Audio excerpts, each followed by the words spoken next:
En République démocratique du Congo, on cherche des minerais un peu partout, même sous les rails de chemin de fer. Une technique dangereuse qui est de plus en plus répandue dans le sud du pays, dans la région de Kolwezi. Notre observateur Alexandre Moulongo nous explique pourquoi. Pendant longtemps, le train transportait les minerais de cuivre et je pense que ça débordait des wagons. Ça s'est enfoui au fil des années dans la voie ferrée, sous la voie ferrée. Et maintenant, les gens ont compris qu'il y avait du minerai de cuivre, donc qu'ils appellent verre d'eau.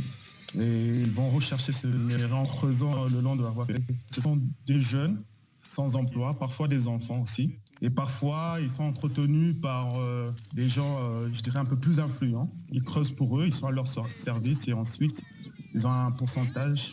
Ils sont payés sur la vente.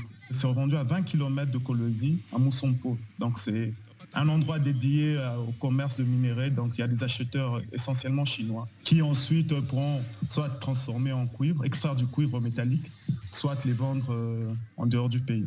Donc ça se vend au kilo. Suivant la concentration de cuivre qu'il y a dans ce minerai, ça rapporte quand même. Ça fait vivre des familles. C'est très dangereux pour les trains parce que sous les traverses, sous les rails, ils enlèvent les ballasts. Ça veut dire on fragilise la structure des rails. Donc il peut y avoir des accidents graves, des déraillements. C'est un minerai, donc on peut avoir du cuivre, on peut avoir autre chose dedans. Et des poussières qu'ils avalent en exploitant ça, donc ça peut être dommageable pour la santé humaine.